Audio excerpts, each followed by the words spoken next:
আসসালামু আলাইকুম। এই হইছে আমার ভুট্টার জমির অবস্থা। পুরো জমিতে একদমই ঘাসে ভরে গেছে, মানে ঘাসের জন্য আমার যে ভুট্টা গাছ সেইটাই আমি ভালোভাবে দেখতে পারতেছি না। যার কারণে আজকে চিন্তা ভাবনা করলাম যে আজকে আমার এই জমিতে ঔষধ দেওয়া প্রয়োজন। মানে আমি আজকে যেই ওষুধটা প্রয়োগ করব সেখানে আমি ৩ প্রকারের ঔষধ প্রয়োগ করব। এখানে আমি মিক্স করতেছি কপ্টার, সিকল আর সাইক্লোন।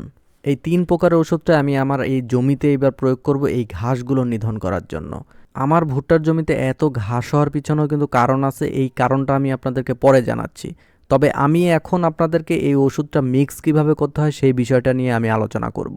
আমার এখানে ১ বিঘা ৮ কাঠা জমির জন্য আমি ওষুধটা প্রস্তুত করতেছি, যার কারণে আমি এখানে যে কর্পটার ওষুধটা সেটা ৪০০ মিলিগ্রামের ২ বোতল এবং এখানে যে সাইক্লোন ওষুধটা ব্যবহার করেছি এখানে ১০০ মিলিগ্রামের ১ বোতল এবং সিকল এখানে ১০ গ্রামের ৪ প্যাকেট নিয়েছি। আমার ১ বিঘা ৮ কাঠা জমিতে এই ২০ লিটারের যে স্প্রে মেশিন আছে এটার ৫ ঢোপ ঔষধ দিলেই হয়ে যায়। ইতিপূর্বে আমার যে ধানের জমিগুলোতেও কিন্তু আমি ৫ ঢোপ ওষুধে দিয়েছি। যেহেতু আমার জমিতে ঘাসের পরিমাণটাও একটু বেশি, যার কারণে আমি এখানে কিন্তু ৬ ঢোপ ঔষধ প্রস্তুত করেছি। এখানে আমি যতটুকু ঔষধ নিয়েছি এই ঔষধটুকু সহ আমি ৬ গ্লাস পানির সাথে এই পুরো ওষুধটা মিক্স করে রেডি করেছি। পরবর্তীতে প্রতি ঢোপের মধ্যে আমি ১ গ্লাস করে এই ঔষধের মিক্স করা পানি দিব আর বাদবাকি পুরোটুকু পানি দিয়ে তারপরে পুরো জমিতে ইনশাল্লাহ আমি স্প্রেটা করে দিব। যাই হোক, বাড়ি থেকে পুরোপুরি ১ ঢোপ ঔষধ আমি প্রস্তুত করে তারপরে আমাদের বিলে যে জমি আছে সেটার উদ্দেশ্যে রওনা দিয়েছি। আর এই জমিটা কিন্তু আমাদের একদম বাড়ির সাথেই, মানে বাড়ি থেকে বের হয়ে রাস্তাটা ক্রস করলে অল্প একটু গেলেই তারপরে এই জমিটা পাওয়া যায়। জমিতে আসার পরে আব্বা আমাকে দেখাই দিচ্ছিল যে স্প্রেটা আমি কিভাবে করব। তার কারণ হচ্ছে আমি এর আগে কখনো ভুট্টার জমিতে ঘাস মরার জন্য কখনো স্প্রে করি নাই।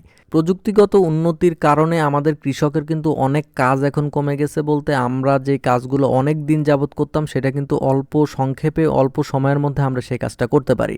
এই যে দেখেন না, আমি যেই ওষুধটা প্রয়োগ করতেছি এই ওষুধটাতে একমাত্র ভুট্টার গাছ ব্যতীত এই জমিতে যত পরিমাণে ঘাস, আগাছা বা অন্য জাতীয় যদি কোনো গাছ থেকে থাকে সবগুলো কিন্তু মরে যাবে। কিন্তু এই ভুট্টার গাছের মধ্যে যে ওষুধটা পড়তেছে এটার কারণে কিন্তু ভুট্টার গাছের কোনো প্রকার কোনো ক্ষয়ক্ষতি হবে না। এর আগে আমি বলেছিলাম যে আমাদের জমিতে এত ঘাস কেন হলো এই বিষয়টা আমি আপনাদেরকে জানাবো। যেহেতু আমাদের এই জমিতে আমরা চাষ না করে আমরা শুধু গর্ত করে ভুট্টা লাগিয়েছি, যার কারণে কিন্তু আমাদের এই জমির যে মাটিটা এটা কিন্তু সেরকম আলগা হয় নাই, যার কারণে দীর্ঘ দিন যাবত এরকম পলি জমে থেকে তারপরে কিন্তু এইটা থেকে ছোট ছোট পরিমাণে ঘাসের উৎপত্তি হয়েছে।